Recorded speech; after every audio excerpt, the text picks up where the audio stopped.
sports fans, this is Robert with WTP Sports Dudes here live on this Saturday morning, ready to talk.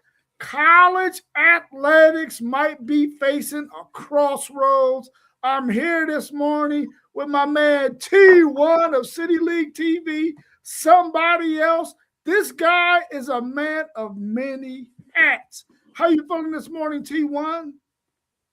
I'm feeling great, man. I'm out with the family having breakfast, so I'll try to mute, and if it don't sound too bad, I'll talk. If it sounds too bad in the background, I'll just listen. All right, we appreciate you joining us, bro. I also got my man SEC Sean with me this morning. How are you feeling this morning, SEC? Feeling pretty good. Late night. I don't know if you saw in the chat, but I got stuck staying up till about 3 a.m. watching the end of that Ole Miss baseball game. So I might need some help. I'm not real sure yet. We also got our man, One Take Zaya. He's always mobile, on the move. How you feeling, One Take? Man, what's up with y'all, family? It's good to be on. How y'all doing this morning? We good. What it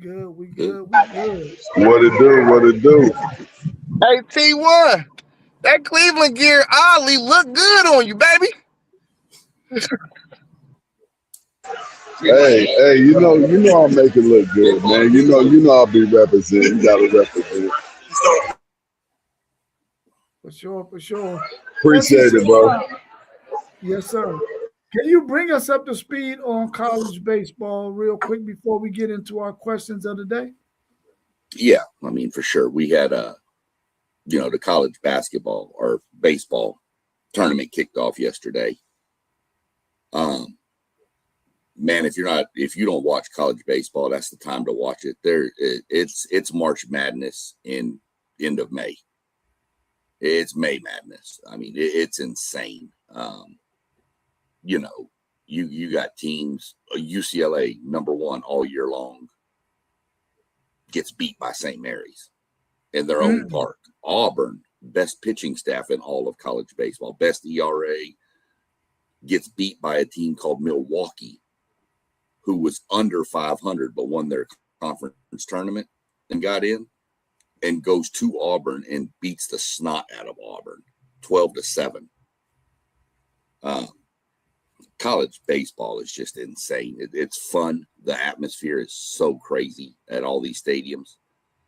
And then you got games all day today. Winners bracket, losers bracket. You got all kinds of stuff going on starting actually now. Oklahoma's game was suspended, so they're playing the Citadel today. Your Longhorns won. A&M won.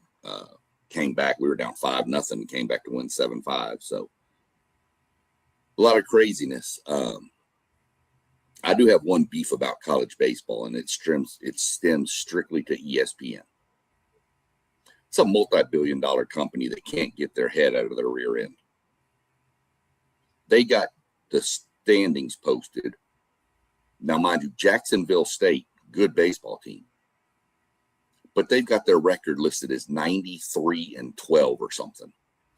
They don't even play that many games. Right. That we're playing Texas State in the winners bracket tomorrow. They've got Texas State 73-48. You're a billion-dollar company and you can't get your standings correct. And we can go for hours about ESPN mistakes.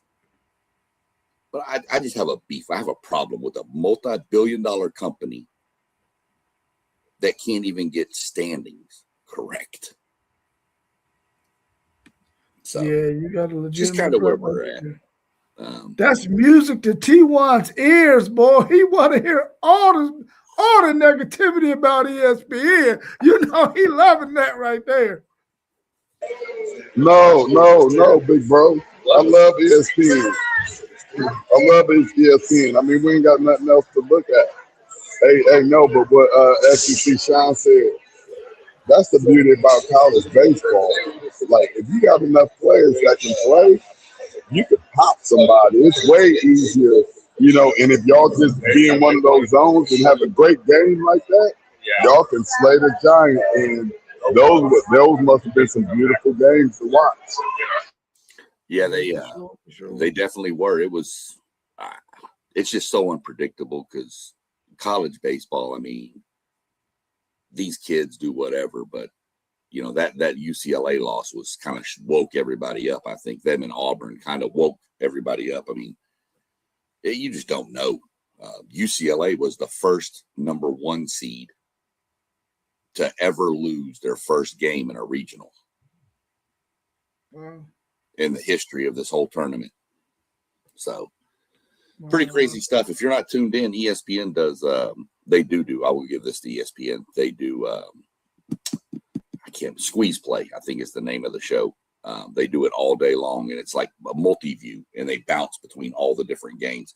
It's a really cool program to watch. But yeah, college baseball is intense and it's insane. I like it as much as I do March Madness, to be honest. Cool.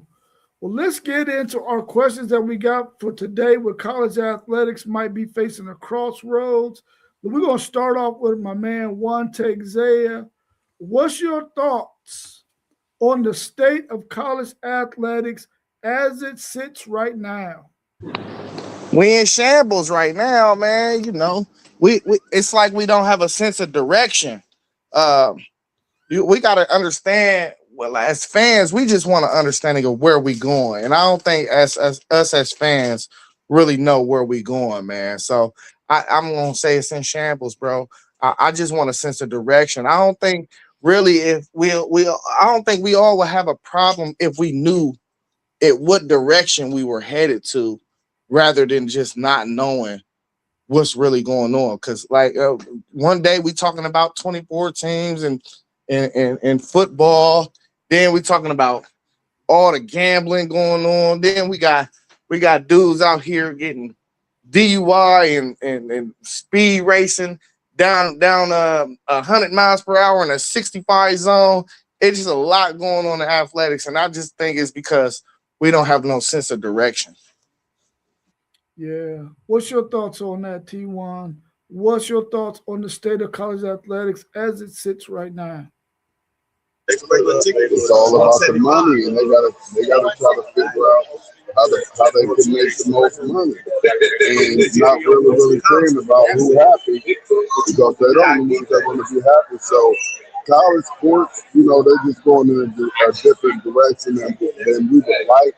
And we still just gotta sit back and just enjoy it, because what else we gonna look at? College football is amazing. So college basketball is amazing, and it sounds like baseball is jumping off right now. So they just gonna keep on changing stuff, and there's nothing we can do about it. So sit back and respect it and move on. What's your take on that, SEC, Sean, on everything that's been said, and what is the state of, what's your thoughts on the state of college athletics as it sits right now? I don't think there is a state. It's Zay said it best. It's in shambles. I was trying to sit here and come up with a better word than shambles, and I just don't know that I can come up with one. But it's not just the fans. Listen to the coaches. They don't even know what's going on. They don't know what the rules are. Can I go recruit this guy? Can I not recruit this guy? Is this guy, got issues? Is this guy okay? How much money can I pay this guy? Nobody knows what any rules are. It's the Wild West. It's the Earp boys out in Tombstone trying to find gold is what it is, and everybody's looking for it. Yeah, I like that word shambles as well. I think everybody who watched college athletics, everyone who was involved in college athletics, all agree that it's in shambles. But I think everybody involved, watching, participating, all see that it's in shambles, and they want to see it get fixed, because it's starting to become one of those situations where people are becoming uncomfortable with the direction that it seems like it's going, to where some of them may start shying away from watching college athletics. Now, those of us on the screen, we understand that it's at this point, it's entertainment for us. We want to watch it because we love college sports. But there are others who, probably feel like, man, if this thing can't get fixed, I just want to boycott it and I don't want to watch it until they do something about it. Um, but I think that there's enough people out there that understand that it's in shambles and they want to see it get fixed. They just, it seems like there's too many chiefs and not enough Indians, man. And or the chief isn't isn't moving this thing in the right direction because maybe they are influenced by their own what they want for themselves. So I hope that hopefully they can get this thing fixed, man. Let's look at our next question. We'll start with that's you. a good point, Rob. It's too many chiefs. The problem is you got the main chief in there smoking on the peace pipe while the Indians is just running the village. That's right. Let's check on this next question. We're going to start with you, SEC Sean. If you could fix one of college athletics issues right now, what would it be? If I got to pick one to fix, I'm going to fix this transfer portal. I'm going to stop this transferring after transferring after transferring thing. I'm going to stop it. You get one and you're done. Or you sit out a year. So that's what I'm going after to fix right now. So at least that way there, every coach in every sport would have some continuity to their roster, knowing who's going to stay, who's going to, versus you don't know who's going to be there next week. So that's what I'm fixing. I'm fixing that transfer portal immediately. T1, outside of the transfer portal, which issue are you fixing right now?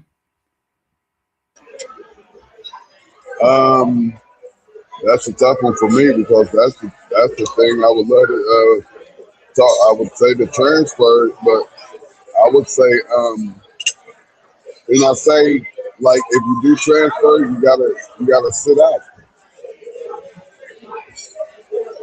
Yeah, you can say that.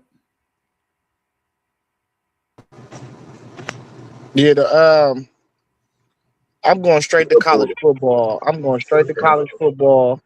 The one thing I will fix is scheduling. I would try to balance out scheduling with power schools. Um, as far as like, we in basketball we got ACC Big Ten challenges. I would do something along those lines to kind of even out, so people wouldn't be like, oh, this conference is better than that conference, or we can prove it on the field. So that's one thing I would fix. Would you real quick, Zay, would you like to see it rotate between the Power Four, like SEC Big 12 then one year, then SEC Big 10, then SEC ACC? Everybody just kind of rotate. Yeah, that would be wonderful. I think it should be like a decade thing. You got 16 to 18 to 20 teams in these conferences, so across a decade, that's 10 different matchups you could possibly have each year. And yeah, you can rotate it, and we don't even know how long these four conferences are gonna last though. But in the current circumstances that we in, yeah, I wouldn't be opposed to rotating it either, because now you getting different matchups that you just would never see. And I think if you did something like that, you had to base it off of, you know, projections and previous years wise. Like, Texas is projected, Georgia's projected both to be playoff teams. You need to match them up with teams that's projected out of the Big 12 or the ACC or the Big 10 that's projected to be highly competitive teams. Yeah, I like that thought. I like that thought. For me, it will probably be the 5-year rule. I would like to see them institute that right now, so that we can get away from these players coming back for 6, 7, 8, 9 years of college athletics. I think that thing needs to get fixed ASAP, Jack.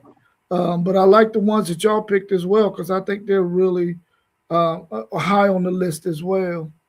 Um, let's go back to what you were talking about, one take Zay, when it relates to this scheduling, and I really like that idea, and I really think that college football should definitely do it. I think college basketball is already ahead of the game when it comes to that.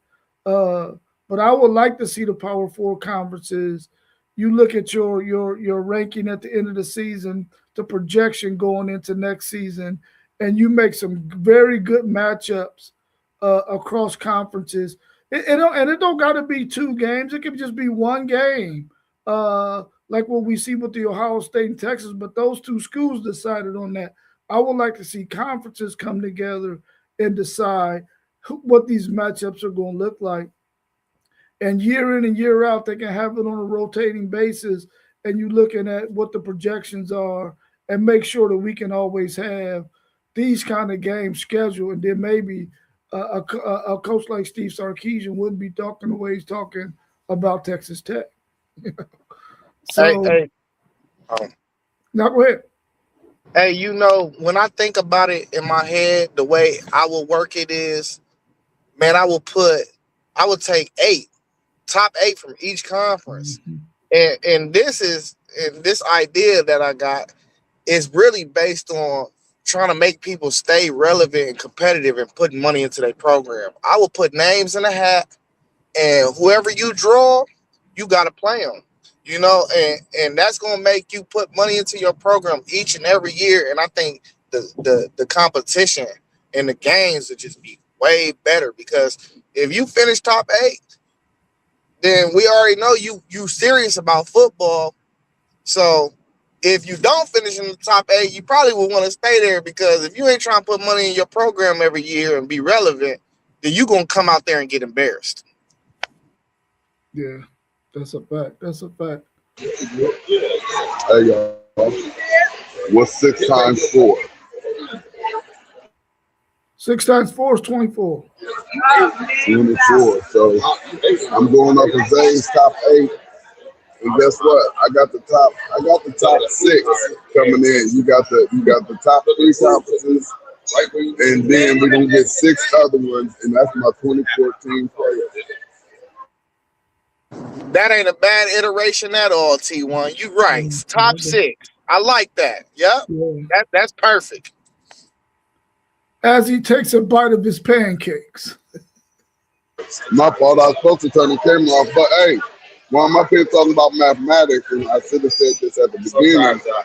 Congratulations on your retirement, Mr. Brown. Appreciate you for all of the work that you did for them young kids over there in the area that we grew up in. So how satisfying that had to be for you. And you came out, you still look young, bro. So they didn't wear you down. You still look good and energized. So congratulations again on that retirement, man. And you know we love you, man. I appreciate that, bro. Thank you so much. Thank you so much. Let's look at our next question that we got, and we're going to start with you first on this one, T1. What's your take on the bill proposed for saving college football? They got Ted Cruz and a couple of other politicians who are working on some things. I don't know how much y'all have actually read into this, but what's your thoughts on, even if you haven't read up on it, on senators getting together, politicians getting together to try to fix this thing in college football? We're going to start with you, T1. I haven't read up on it much, but if I just have to use the brain that I have, that's pretty good. They were probably trying to take some money from these student athletes that's now bringing in a whole lot of money. So I don't know what they got to talk about or what they got to do, but they don't need to touch them boys' money. You know, they worked hard to get there. Everybody's getting paid, so you can't add the horse.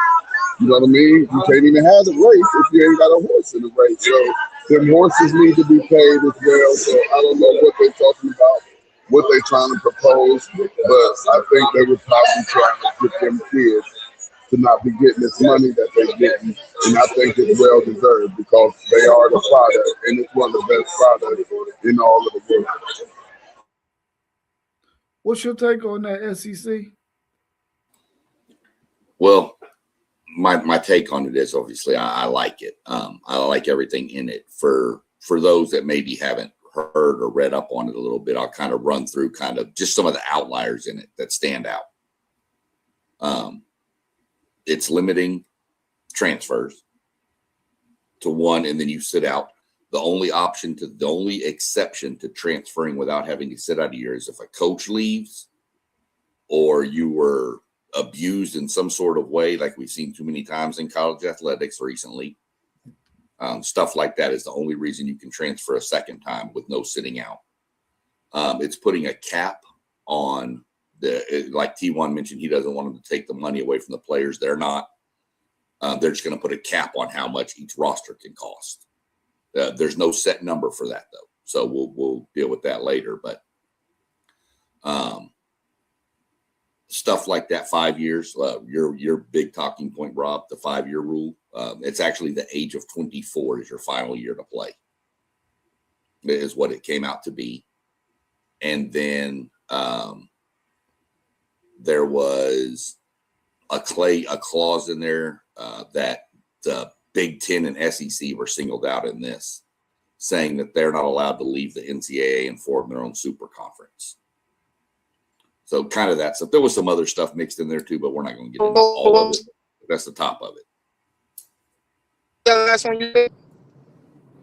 Do what? What was that last one you said? That they put a thing in there that there's no formation of super conferences.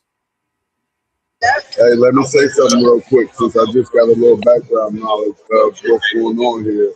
And for the most part, I kind of would agree with everything on there except for messing around with that money that those student athletes are getting. And if I'm the Big Ten and SEC, I'm going to say absolutely not. We're not letting y'all put that in there. We're not agreeing to any such thing. So if y'all want us to be down with y'all and sign such thing, y'all going to have to give us even more money. You know it's about the money. So y'all will have to give the Big Ten and SEC a little cut of what's going on here in college football. What's your thoughts, One Take? Hey, so that's all cool. I like what Sean. I like everything he said except for the super conference. No. Actually, when I take a second thought of it, I do like that because what they trying to stop is the SEC and the Big Ten monopolizing the whole college football. You know what I mean? And I can get that. They don't want them to be able to corner the market. I don't like the 24-year-old age rule though, because in my thought process, I'm like, what if a cat gotta go like to junior college a couple years? You feel me? The transfer gonna count against him once he go to Tulane, but then he might be good enough for real after playing a year at Tulane to play at LSU. So I think they just need to give a 5-year rule because that's 4 years right there. You know what I'm saying? 2 junior college years, then you play Tulane, then you play the LSU. Give them that 5th year, but don't put the 24 on there because that person could have graduated late and they could have well turned 25 in that year. And that's where I think certain stuff like that get tricky. I'm cool with 5 years. But I don't want them to put the age. Like, it need to be some language in there to where it be like, all right, you ain't go to school until you turned 20. You sat out or whatever, and then now your final year might be when you're 26. Now I think that type of language need to be in there to where, okay, you wasted time. That's on you. Or you might have not had your grades right or something. That's on you. But I don't like the age part of that. But all that other stuff, I'm cool with the sentence and all that being in there. And I'm cool with all the ideas that they got, except for that age stuff. I will say the age thing was brought up on other stuff. It's mainly been the 5 years. The 24-year-old thing came up on different issues. I don't think it was necessarily involved in this bill per se. I will say the only other thing in this bill that I forgot to mention a minute ago was it will eliminate anybody that has played professional sports from getting college eligibility, which I'm trying to read more into this. Does that include let's just, an example, like Luka played professionally over there in Europe. He couldn't have gone to college, things like that. I don't know the legal terms on that one yet, but it is like these guys that are all going to G League after college and then coming back to college because they have a year left. It's going to eliminate all that stuff. Yeah, I like pretty much everything that I heard about the proposal as well. The 24 thing I did not like either. One take Zay, I think it should just be 5 years, unless it's a military mission or Mormon mission. If it's something like that, and you had to go do that 2-year commitment, then I can see you being 24. But outside of that, it should just be 5 years. So I did like that. I like the fact that they want to put a cap on how much teams can spend. And I hope eventually they get to the point where they can start maybe having a collective bargaining agreement or making these players employees to the point where you can put a cap on how much a guy can make outside of the endorsements that he might generate or she might generate. I think that might be a good idea as well. But I like pretty much everything that I heard. I want to see super conferences if they can get this thing together. But I much prefer to have the 4 Power 4 conferences that we have. I would rather it be that than super conferences. But if you can't get this thing together, man, then super conferences is probably going to be the way to go. And I don't think they should be allowed to handcuff the SEC and the Big Ten if they can't get it together. Because I think they got enough brilliant minds in both of those conferences that they could come up with something that's workable. But for the most part, I like everything that I read in the bill and everything that I've heard from all 3 of you so far. Let's look at our next question. It says, how do you feel about high school recruits saying they need to be paid to take an official visit to a school? How do you feel about that? Let's start with you, One Take. Hey, I'm all for playing the system by the rules, and they playing it by the rules. You know, if you get some money, man, go get some money. You feel me? There's a lot of people out here struggling in the world, man. I ain't mad if they need to get that 5,000. You know what I mean? That 10,000 to hit the campus. Hey, if college athletics don't like it, make the rules. You know, you got to put the rules in place if you don't like it.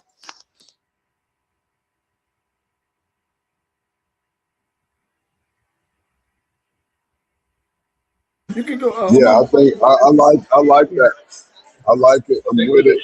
Get that money. The money's out there. So hey, if you want me to come visit, they already put them up pretty good. Make sure they got rides everywhere. But it's going to cost a couple dollars. What's your thoughts, SEC? I don't like it. I get going and getting the money. You're going on these visits to where you're going to wind up making millions.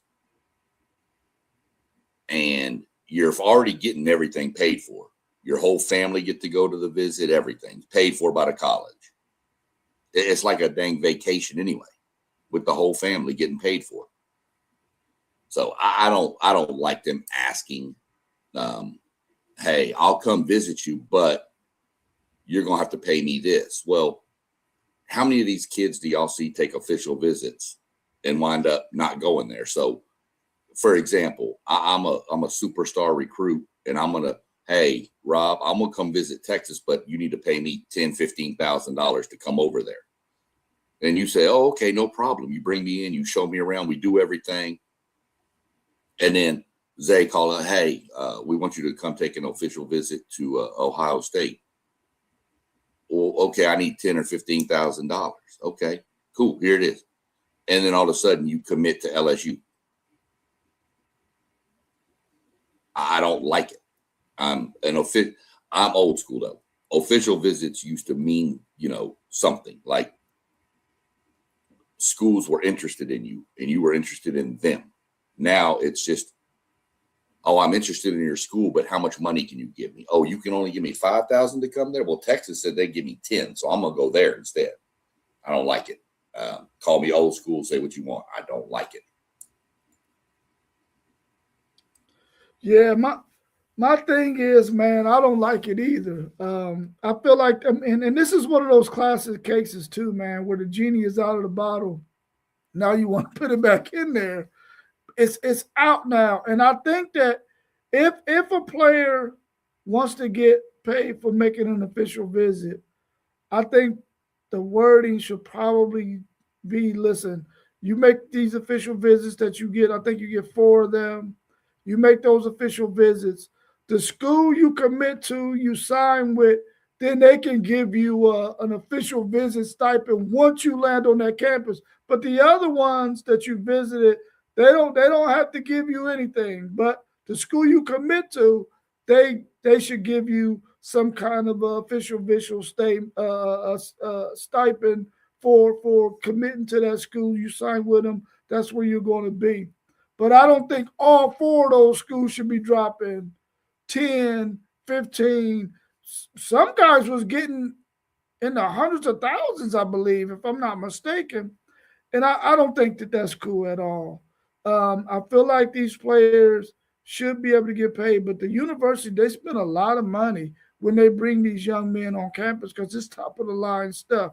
And if a crop of guys come into a university on an official visit, that university spends hundreds of thousands of dollars on them families, everybody that's there, treating them with the royal treatment. So I'm okay with them getting a stipend if they decide to sign with that team. But to get money from all the schools that they visit on an official visit, I don't like that.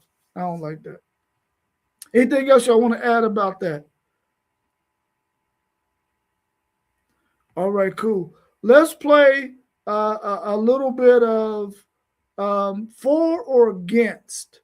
So you'll just say for or against when I give you the scenario. For or against 5 years of eligibility. Are you for or against it? Just chime out. No, I'm for it. Hardcore for it. I think the first one was 1 transfer too. I think we kind of skipped over that one, but I'm for this 1 transfer too. It was tied into your for or against, I think, right at the end. Oh, maybe that one fell off. That's all right. I'm for both of them, though. I'm for 1 transfer and I'm for 5 years of eligibility. Cool. What's your take on that one? I'm against it. 4 years, that's it. We're not giving no extra years. 4 years, get up out of here. Okay. I'm for the 5-year eligibility rule. I like that. What about the 1 transfer rule? Are you for or against the 1 transfer rule?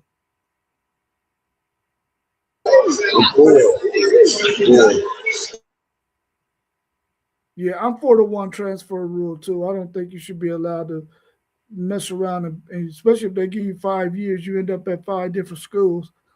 I'm definitely ain't in favor of that. And we've seen some of that where a guy has been at 3 or 4 different schools.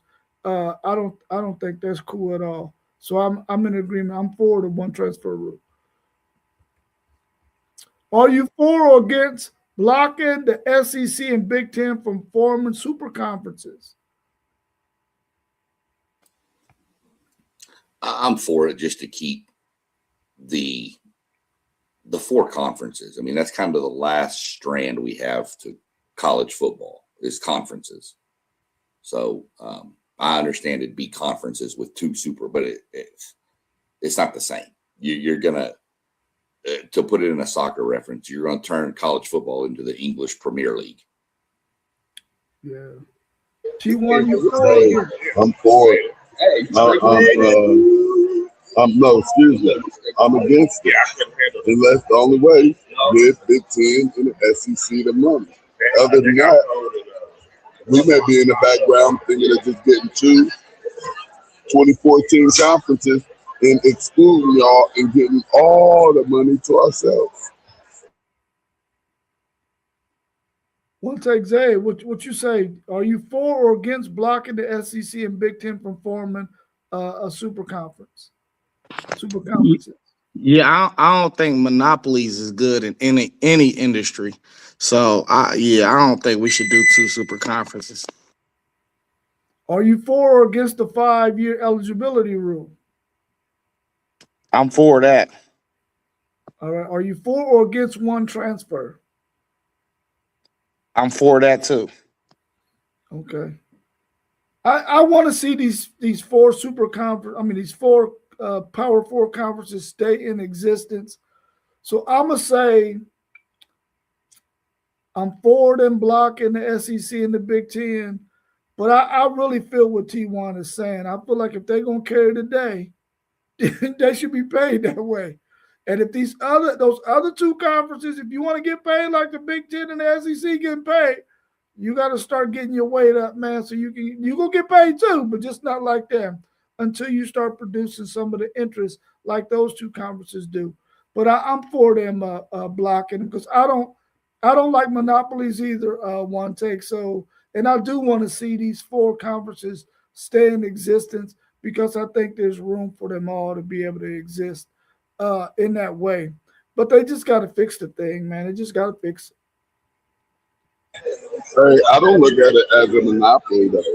I look at it as, we can cut out the middleman and they can still, if they have 2014 conferences, those are your top 48 teams in the country. Regardless of what coast they're on, or if they're northern or southern or Midwest, and it's like we're cutting out the middleman and we can bring in a lot of money to these universities and everybody can get that bread. So, and if not, y'all, and say, hey, y'all gonna have to kick us out some more money because we are college football.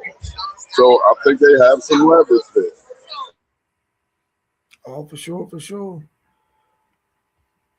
For or against? We're gonna start with you, one take. Or you got something else to add to that? Yeah, before we move on, this is what I don't want though. When because of the super conference. So we got 18 teams alone in the Big Ten, and out of 18 of those teams, I couldn't say this a decade ago, so I'm actually proud of this. We probably got 3 schools that don't take football serious. And, it's for different reasons. Purdue's more of a basketball school. They put a lot of resources into basketball, so I can understand them. Maryland is just putrid. I don't know what they doing over there. And the other one I might say it would be UCLA. And UCLA is even starting to, put a little more into their program. But any given year and within a decade, I could see a team pop in the Big Ten. Like we got Northwestern, who got out of this world stadium that was just built. That's probably going to open this year. So they're infusing money into the program. You got a Wisconsin program that they don't get the top tier talent, but when you watch that football team, they play hard and they put a little money behind their program. They got Bryce West from Ohio State because they offered him $1 million.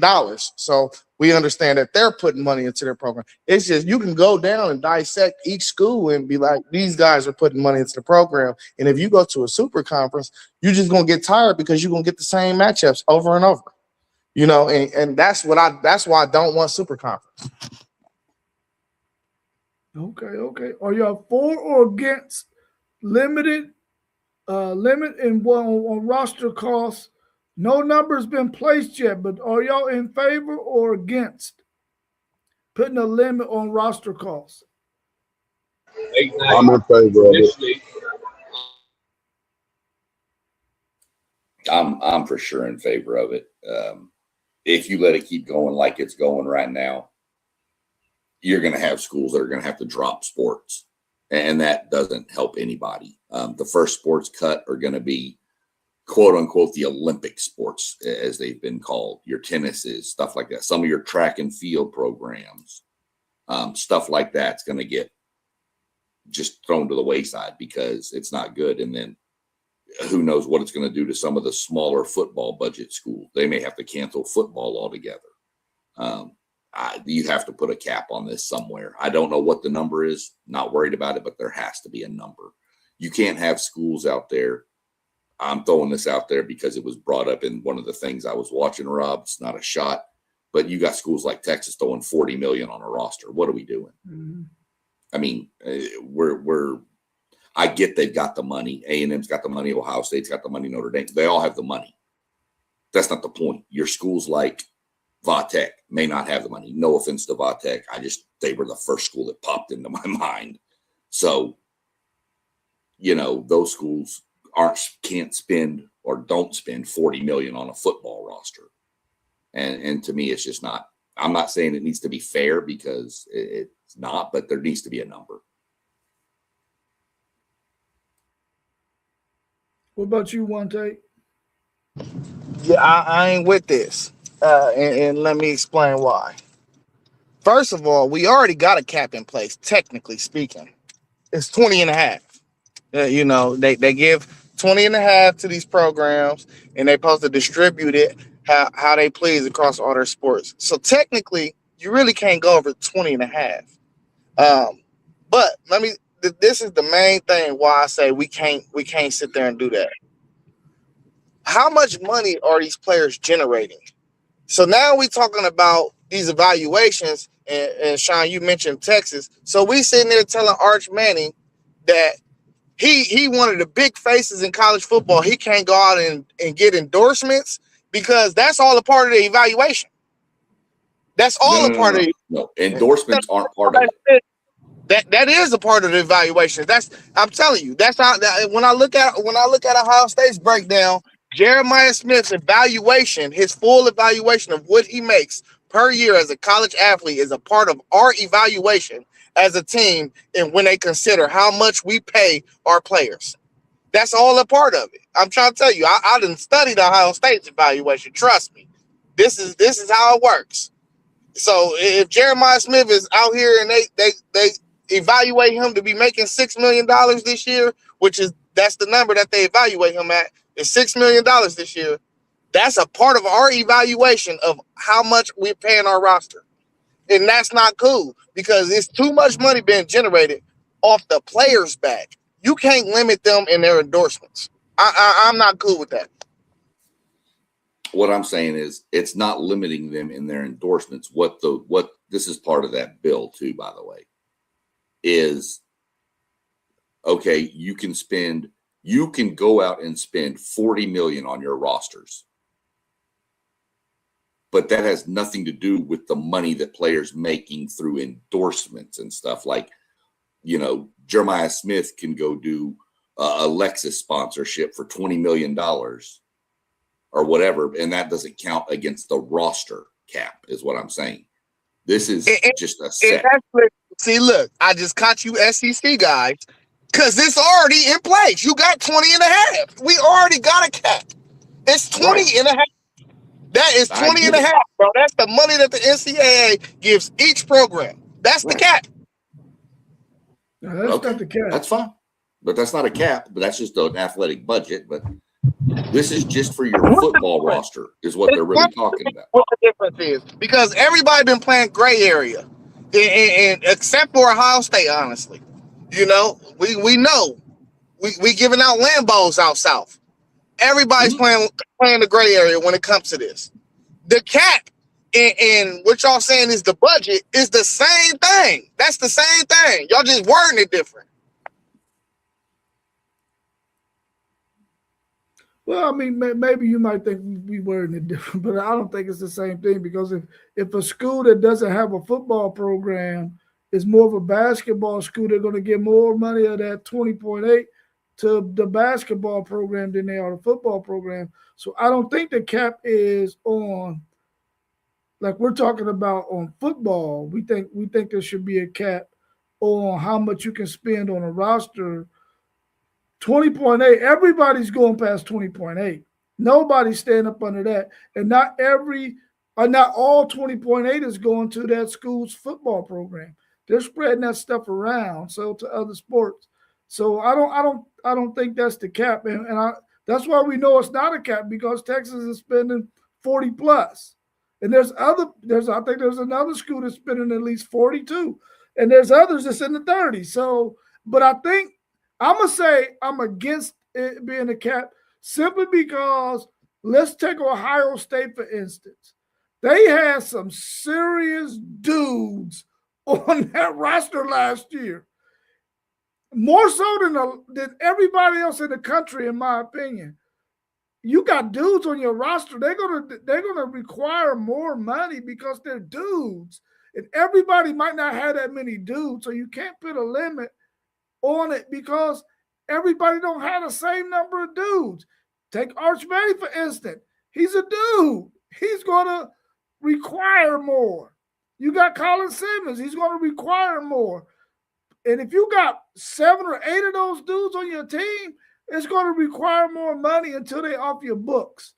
So, and I think every year programs like Ohio State, like Texas A&M, like Georgia, like Michigan, they're going to have players that are going to just require more money. So I don't know if you can put a limit on that because of the fact that you got so many dudes on your team that's going to require more, especially when they get to their junior year. Dude, that's going to be astronomical money for them. So I don't think it can be a limit, but I do believe that there should be some kind of wording in there that sort of keeps people from going ballistic, though, to where you up in the 50s and 60s and 70s, which it seems like that's the direction it's going because every team wants to be relevant. And if you're not playing the game, and that's the gray area that people are living in, eventually you're going to have to live in there too. Otherwise, you're not going to be relevant.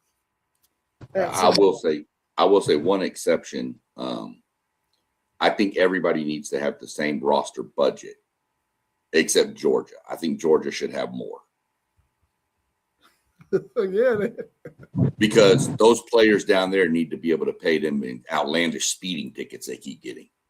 So they need a little more money. And I want to say too,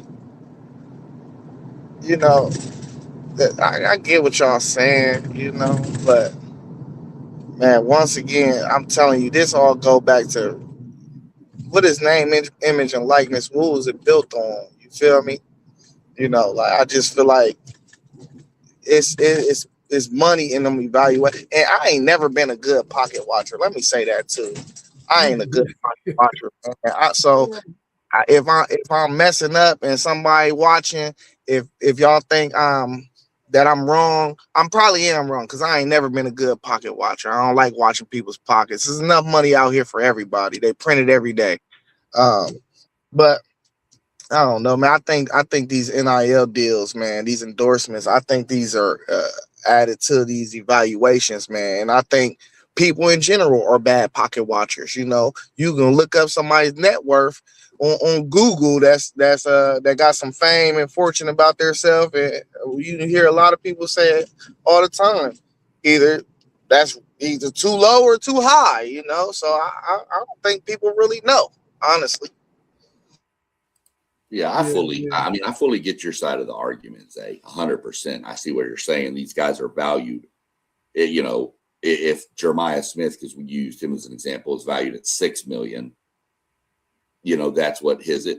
But that's where, his valuation would be $6 million, but that's taking into account a lot of the endorsement money and deals he signed.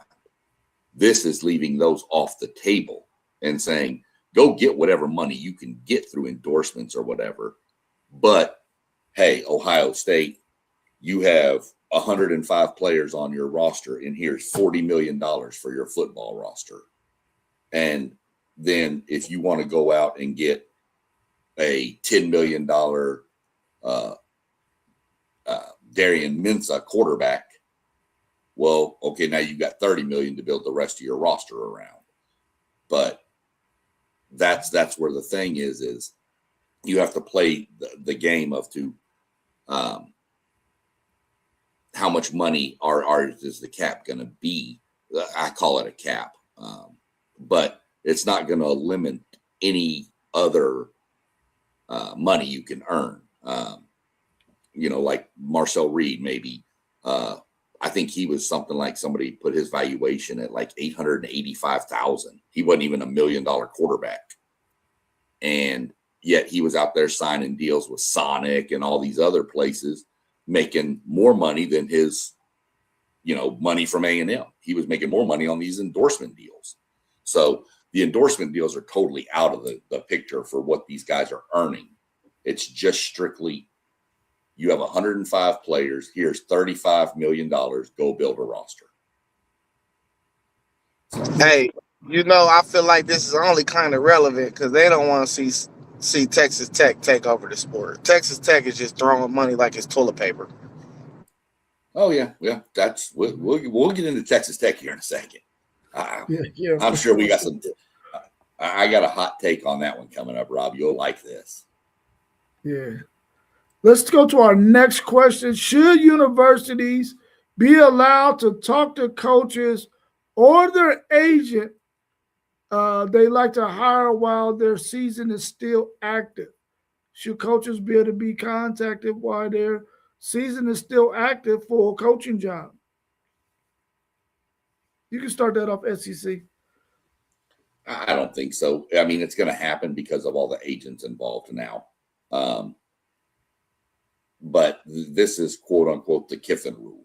This is actually labeled in that bill as the Lane Kiffin rule, to where you can't be talking with other coaches during their season. But I mean, you're going to talk, they're going to talk to the agent who's then going to talk to the coach anyway. So, I mean, I don't think there's any way around it, but I don't like it. I mean, I hate to say it, Rob, but that's one reason I can't stand that baseball coach y'all have. Yeah. I mean, we were in the College World Series against Tennessee, and he's moonlighting at the University of Texas with CDC. Yeah. I don't like that game. You don't get up on the podium and say, I took the job at A&M to never take another job. And 18 hours later, you're meeting at a cemetery with Chris Del Conte in Snook, Texas, and jumping in a car and going to Austin. I don't like it. It takes away from what those players have tried to build and do. So, yeah, I think that needs to be totally needs to be disallowed, but it'll never happen because of agents. Yeah. What's your thoughts on that one take? I actually think they just need to have a period set for it, like a 2-week period. One probably earlier in the year. If somebody ups and fires their coach, they should be able to contact people's agents or other coaches around the country earlier in the season and just gauge their interest. Ain't nobody gonna switch coaching in week 3 or something, but to gauge their interest, to get the coaching search started off, and then I think it needs to be a period right before bowl season. So after conference championships in, I think yes, you because what you don't want is programs and shams not knowing who they're going to hire, but also you'll give, if you set a period, you'll give, if a team like Lane, I don't have a problem with Lane did. I have a problem with when it took place. So if you gave them a period, enough time to get situated, I'm cool with that. You feel me? Because this is the job market when we're talking about this. You want to move up. You want to get more money. You always want to elevate. I don't have a problem with people elevating, but I just think it needs to be enough time within that time where they offering these guys to where, okay, maybe you got to get ready for a playoff game. Man, if you just look at all the stuff that we've discussed in this short 55 minutes, there is so much stuff that college football needs to fix, and I don't even know how they could even work the daggone schedule to even deal with this issue right here. Because in my mind, I'm thinking to myself, okay, school A is interested in this coach over here. You let the agent know, hey, listen, at the end of the season, we want to we have interest in this coach. You can't tell him, but you can just, you allowed to let him know that there's a school out there that got interest in you, but they can't talk to you right now until after the season is over or whatever. How can the calendar even be fixed to do what you're talking about, One Take, or anything that anybody else is talking about? Is there a window that can be had to where that can happen, to where it doesn't affect the university that coach is at right now? And I hear what you're saying, One Take, but if they're in a bowl game, then I mean, do you pluck them before their bowl game? I mean, I just don't. I want to know, how can they fix it now when you got recruits and the possibility that a recruit might leave because now the coach that recruited me is not going to be there, and now you're going to bring in another guy. Maybe I don't want to go play for this other guy. Maybe he was recruiting me too, and I chose this coach because I like this coach better. I just don't know how they can fix it all. But I don't want to see coaches getting poached. I don't want situations like what happened with Lane Kiffin happen again, that, yeah, he's going to another school, but now he can't coach his guys in the national championship game or in the playoffs. So I don't know how they're going to fix it, but I wish they'd do something about it, because I don't necessarily like the way that went down. And I definitely don't like the way it went down between Texas and Texas A&M and that coach. And I'm a Texas Longhorns fan, and I want them to have the greatest and the best coaches, but I didn't like that. And when I read on it, I shook my head like, come on, Texas. Damn, are y'all serious? Y'all backdoored them? And y'all was in the college baseball World Series. Like, wow, man. But, I guess people just, when you got that gray area, people are going to live in it, man. And I think they need to get that gray area fixed. What's your thought? CDC is the king of the gray area. I'm going to tell you all right. He's the king of the gray area, bro. There's no doubt. You tell me, I know. I already know, bro. I already know. What's your thoughts on Texas and Texas A&M? Texas Tech's beef, and Cody Campbell saying he will buy out the first games for both teams to play in week 1. Do you like that idea? What's your thoughts on that? We're going to start with you first, One Take. Hey, we play y'all week 2. He couldn't afford to buy us out, so that's another story for another topic, you know what I mean? But hey, I love the smoke, man. These are 2 Texas schools. The rivalry really run deep. Texas Tech getting with this new NIL stuff, their program is on the up and coming because they got a lot of bread to spend. Hey, they trying to fight for who the big dog in Texas. I ain't mad at them. Stir up the pot. Texas been the best school in that state for quite some time. So, stir up the pot, man, and see what you can do. I ain't mad at him at all. What's your take, SEC, Sean? Well, you're right. You're right, Zay. Texas has been the preeminent program in Texas for a long time. We're like Malcolm. We're kind of just in the middle, and then Texas Tech is the little brother. Dude, this is nothing but PR move. There's no way you can cancel a game 100 days out with all the logistics that have already been put in place. It's just not going to be possible. It's a great PR move. Texas Tech is stupid if they want to schedule Texas in week 1. You don't even have a quarterback, bro. Texas would destroy you. And it wouldn't be close. But it's Tech. They're putting their name out there. Recruits probably see this going, I want to go play for a coach like that. He'll say what, blah, blah, whatever. But it's just Tech with a PR move. They even posted on Twitter, that somebody from Texas Tech posted a score. I think it was the Crabtree game when they beat Texas. But Texas's record was 4-7 that year. So maybe it was a different year that they beat them, but Texas was 4-7 nonetheless. And they were all bragging about a 3-point victory over a 4-7 team. It's just Texas Tech. That's what they do. I will say this. This is my hot take on this. Playing around on Twitter, reading some of the stuff on this. This is probably the first time, May 30th in the year 2026, that if you get on social media and look up some comments under this, you will find A&M fans and Longhorn fans coming together to go after Tech. This has probably never happened again, but it's happening right now. So it's just crazy, the stuff. But yeah, it's nothing but a PR move by Tech. Good PR move, but it's not possible. Yeah. What's happening, Anthony Manzano, 3551? Welcome back.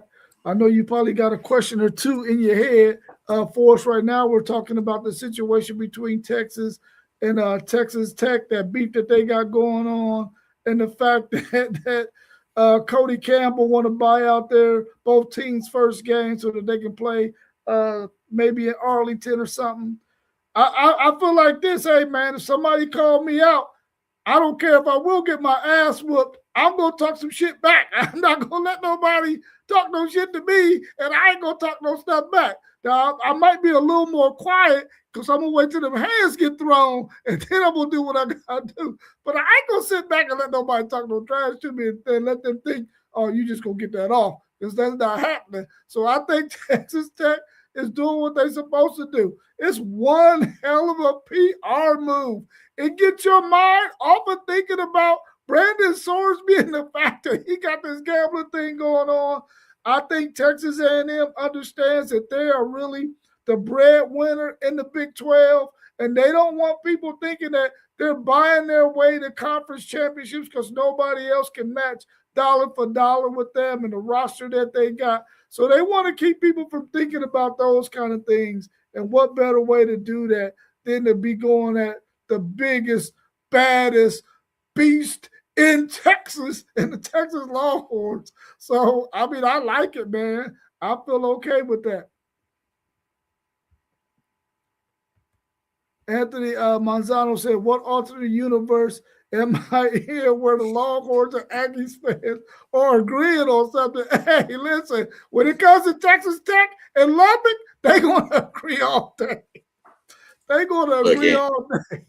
I'll lay it out like this for you, Anthony. It is an alternate universe, but it's also one that if you will see it when Tech, Baylor, TCU, SMU, any of them other schools in Texas start running their mouth, even against A&M or Texas and A&M will band together and just go destroy you. But that's the only time, is if it's another school in Texas starting stuff. So. Hold on, Sean. Hold on. TCU is the second best team in that state. You out of your damn mind. Hold on. Let's slow down.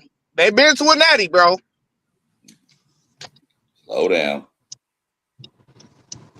They went to one. You're right. They did, and they never should have. We all saw what Georgia did to them. But so they don't get credit for that. No, they get credit because you ain't been, bro. So I can't sit there and say you the second best program in that state, bro. And I'm just spitting facts. That's all. That's easy. They've been to a natty, bro. I gotta give them credit for that. Hey man, I'm gonna say this, man. I give them full credit for that. I would rather not go to a natty than get my ass whooped like TCU did, bro. Hey, listen. Hey, no natty for me if I got to get my ass whooped like that. That's for sure. Hey, I'm saying, though, they might be a better program than y'all, too, because y'all ain't been to a natty either. Yeah, we ain't been to no natty. That's true. No. But I guarantee you put them on that schedule right now, they're going to get their asses. Yeah. Yeah. You might be right on that, though. Y'all both might dust them right now. Hey, I don't think I want no problem with both of y'all right now. You know what I'm saying? I'm just saying, they've been to a natty. That's it. Hey, I'm going to exit out the door now. You spot on, bro. Yeah. Put them on the schedule. They're going to go with us week 1, and they're going to go on us with week 1 and y'all with week 2, Rob. Let's go. Right. We're gonna make them quit football. They're gonna come out that mug 0-2 and beat up and go mess around and they'll win the Big 12 because they're gonna be too banged up. They're just gonna shut down their football program. We're done. Right. I'm gonna skip this Steve Sarkisian question because I think we talked about that Texas Tech team enough, and we know, that the Big 12 isn't just there yet. Even though, this other question gonna answer it though. And SEC Sean, you can bring us up to speed on this. Did you see Brett Yormark's comments? Let the audience know the comment, and then we can chime in on it. So, Zay, I know you driving. Are you stopped? Yeah, I'm at the red light. Okay, good. I'm gonna get this real fast so you don't wreck. Brett Yormark came out saying that the Big 12 is easily the most deepest conference in college football. So I get what he's saying, but he ain't worded right. The deepest worst, the suckiest worst. What are we trying to word it like? So we never know who's gonna win the Big 12 every year. It's always a different champion every year. Whoever they pick in the preseason typically never wins the Big 12 until Texas Tech did last year, and that's because they kind of predicted that because all that money they infused. But it as competitive, like competition wise, like that is the most competitive conference each year. And I'll dare somebody to argue with this about me. You know what I mean? Because if you don't know who's going to be the champion, then you cannot tell me that your league is more competitive because they never know who their champion is. Like literally, it'd be like the top 2 or 3 teams don't never finish where they're supposed to from the preseason. Right. I get that. I'll give you credit for that one 100%. That's probably what he should have said, but that's not what he said. So. I just thought it was hilarious, those comments he made. That when he said it was the deepest, I'm like, now it might be the most mid to where you don't know who's who, but it's definitely not the deepest conference. We all know that's the SEC. For sure. I mean, I think they do. Hold on. We're not about to fast forward past that like that, man. Hold on.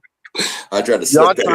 Y'all trying to start a beef. Y'all trying to start a beef on this beautiful Saturday morning, man. Hey, slow down, y'all. I saw you looking away, so I figured I could slip one by you real quick.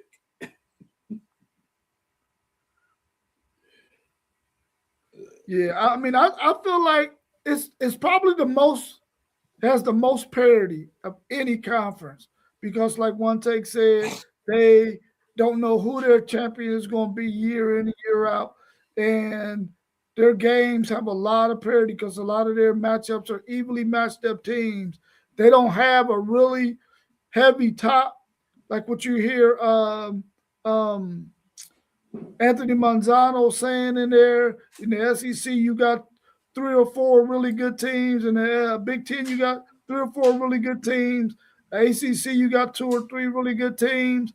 Where in the Big 12, you might have a whole lot of guys that's right there clustered at the top with similar records because there's so much parity. Those teams aren't the greatest teams, and they couldn't compete in those other conferences. Well, maybe they can in the ACC, but they definitely can in the SEC and the Big Ten. And I think that, that makes that statement ring a little bit true because they have so much parity. And that's why we need to align these schedules, man. Because I'm tired of having these conversations. Like, we need to just show it on the field. If you think y'all teams in the Big 12 could do something with the SEC and the Big 10, then let's line it up. Let's line it up. That's the only way to solve it. Yeah. Well, I will say this, though. Texas had a home and home with Arizona State, and they canceled that thing because they just don't feel like it's a worthy home and home. So they're going to probably go out there and try to find a bigger brand to do a home and home with, which, I mean, you can't blame them for that. And especially the direction that it sounds like the SEC want to go in terms of breaking away from the NCAA. But I do agree with you, one take, Zay, and what you said earlier. All four of those conferences need to go top 6, top 8, and say, listen, on a rotating basis, we're going to, based on predictions, we're going to match up and we're going to play games, man. At least one of those first 3 weeks of the season, and let's bang, let's go. And hopefully those four conferences can sit down and make that thing happen, because I think there should always be a SEC Big 10 or SEC Big 12 or SEC ACC, and likewise with the other ones. Every year for 1 week out of those first 3, somebody should be playing somebody from another conference that is projected to be in the top 6 or 8 that following year. So I like that idea. Yeah, I mean, I know Anthony posted to get rid of the cupcakes, and I get everybody's point on that because nobody likes to watch that, but I'm a firm believer that cupcake needs to be week 1. Get your people used to hitting somebody different. Yeah. You know, the contact, the speed.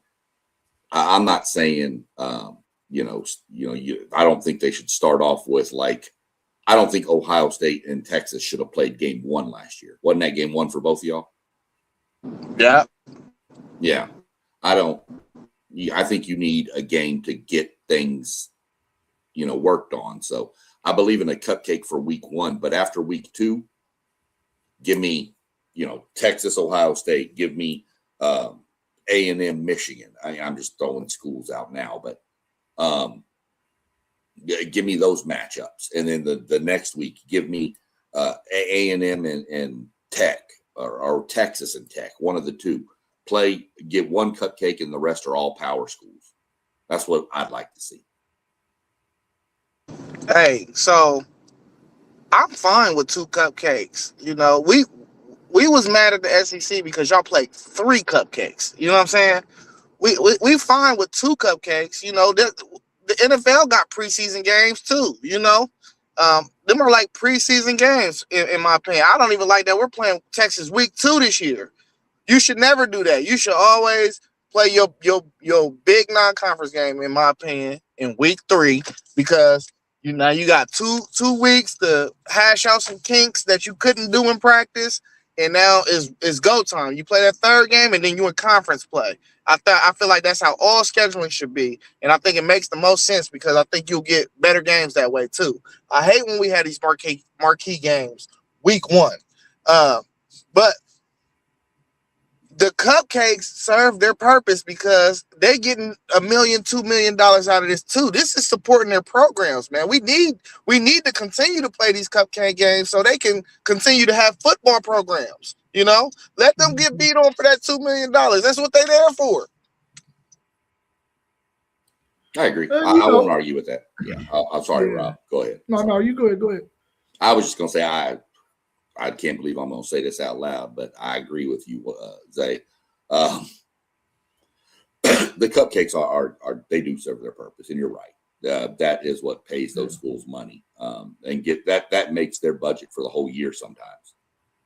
I know some smaller schools came out and said without playing these bigger schools and getting the money from the Texas, Ohio States, A&Ms of the world, they would have to eliminate some sports and some travel and stuff like that. So I agree it makes it. I think if we're wanting to get to a conference matchup with scheduling, I just think you need to eliminate and have one cupcake game and then go from there with the flipping of the schedule between the conferences. But I could do 2 cupcakes. I don't have a problem with that.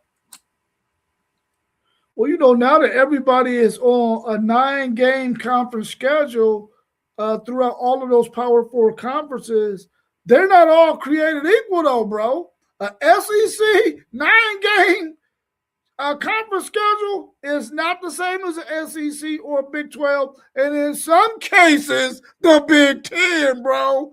I'm telling you right now. Stop that. And that's why you got 3 cupcakes from the SEC, because 8-game conference schedule before this year was more competitive and more grueling than some of these 9-game conference schedules at these other conferences, man. So I don't blame the SEC. Yeah, we're on the same page with everybody else now, but the 9-game schedule in the SEC in most cases will top anybody else's 9-game conference schedule. Now, Ohio State has a tough schedule this year, but so does my Texas Longhorns. I don't know. Let me be the judge of that. I got to look at y'all's schedule because you weigh these teams a little too high. But line it up, no. Line it up, man. Come on, make that phone call, man. You got enough juice. There it is. There it is. Anything else y'all want to talk about before we wrap up? We were at 1 hour and 15 minutes. We want to wrap this up as soon as possible. We appreciate everybody for jumping in that chat with us and hanging with us this morning. Anything else y'all want to talk about? Nah, it's about time for me to jump off. I gotta, today's the wife's birthday. Got to go take her running around, ruin my bank account, stuff like that, Yeah, well, tell her we said happy birthday from here, from the WTP Sports Dude. Yeah, tell her I said happy birthday, man. Of course. She good peoples. Yeah, for sure. When she wants to be. She has her days. One take you handling the show tomorrow. Yep. Oh, hold on. Let me see. He'll read his last 3 comments. I got him. Here's one. I think. Is that the first one? But to me, the reason why I feel the cupcakes are pointless, what does that prove really facing these Division II or Group of 5 teams really? It don't prove nothing. Yeah, it don't prove nothing. That's for sure. It's a tune-up, bro. That's what you need, though. It's a tune-up game. You don't want to go straight from practice going to a primetime game. You need that's why you play preseason games in the NFL. He actually likes the conference battle challenge between each conference. He agrees with that. The next comment would have been, I'd rather face better competition early in the season before the conference schedule and robbery games happen instead of these cupcakes. He meant rivalry. Yeah, rivalry. Yeah, man. You could play a marquee non-conference game. It's 3 games. Yeah. Tune up, marquee game, conference play. Yeah. Straight off the marquee game. And then he had mentioned something about when I was talking a minute ago about, and when we were talking about these other conferences not having the money. Why is it the bigger conferences' fault that those smaller teams and smaller conferences don't have the money to fund their programs? So that's the whole point. They're smaller programs. They don't have the money to fund all that travel and stuff that, a Texas or an Ohio State or an A&M or Notre Dame or anybody like that, Miami even, since I know you're a Hurricane fan. I mean, those schools, the directional schools, as they're called, Southwest Missouri State, they don't have the money in the budget for all this travel and stuff. So that $1 million, $2 million payout that A&M's paying them to come down there and get beat down, hopefully, because we've seen it go backwards too. But that's why. That's why those games do matter, and I agree with Zay on that point that those small schools do need that money. Hey, like my guy RJ Davis say, I like them games too, because every once in a while we see a shimmy shag put the money in the bag. You feel me? And they come out with a dub with that 1 or 2 million, and you be looking stupid. We all know the most famous one was that Michigan and Appalachian State one. That I still watch the highlights of that. That was beautiful. I do not agree with that statement. That school should never be mentioned on this podcast again. I do not like that school because their 2 biggest wins in the history of that program are Michigan and Texas A&M. Yeah. But I will say on a side note, I kind of do like them because they're the ones that started the ball rolling on Jimbo getting the hell out of there. Yeah. I mean, I think if we had a preseason, man, where teams could get tune-up games, yeah, you would probably get away from the cupcake games. But you got to have those cupcake games, man, to prepare your guys for, especially those grueling conference games. Because even I don't care what conference you in, man. When you got to go in somebody else's backyard, bro, you better bring your A game. And if you just got off of a serious battle with somebody in your conference and then you got to travel to this other team, that's where you see upsets in conferences a lot of times, man.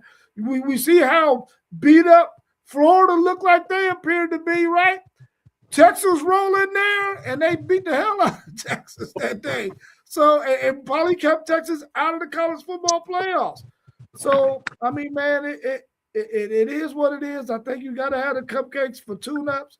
But at the same time, I do want to see high-profile matchups week in and week out. I just don't think it's feasible to get. But I do like the fact that, you know, we had the discussion about the year real quick, Anthony. This will probably be, I know we're trying to get out of here. This will probably be the last comment we hit here, I guess. I want to say it was early 2000s, mid 2000s, and it was Oklahoma, and it was a bowl game. Yeah, it was a bowl game too. It was a bowl game. Fiesta Bowl, I believe. Yeah. And they ran the Statue of Liberty and beat Oklahoma. What was that running back's name? Ian something? Oh, that was a classic game too. Yeah. I can't remember his last name, but Ian's right. I need to look that up because if I'm not mistaken, that might be the running back that came out of Texas, out of Argyle. Yeah. They need to let them bring the blue on blue back, man. Them were the days for college football. I'm telling you. What's the blue on blue? You know, the blue unis on the blue field. Yeah. Oh, hey, yeah. We used to get college football and create all the guys from the Cougars and put them on Boise State. It was crazy. Oh, wow, that's wild. All right, y'all. I appreciate y'all this morning, man. Y'all go enjoy the rest of y'all's day. Hug on that wife a whole lot, man, on her birthday for us, SEC Sean. Everybody check out all the channels scrolling across the bottom. Check us out on Patreon and Spotify at WTP Sports Dudes 2026. And also check out our website, WTPSportsDudes.com. We'll be back tomorrow morning at 9 a.m. Make sure you catch us. One Take, you going to do that show tomorrow? Yeah. All right, cool. So we'll see y'all all tomorrow. Thanks again, homies, and I will see y'all soon. All right. Peace. Peace.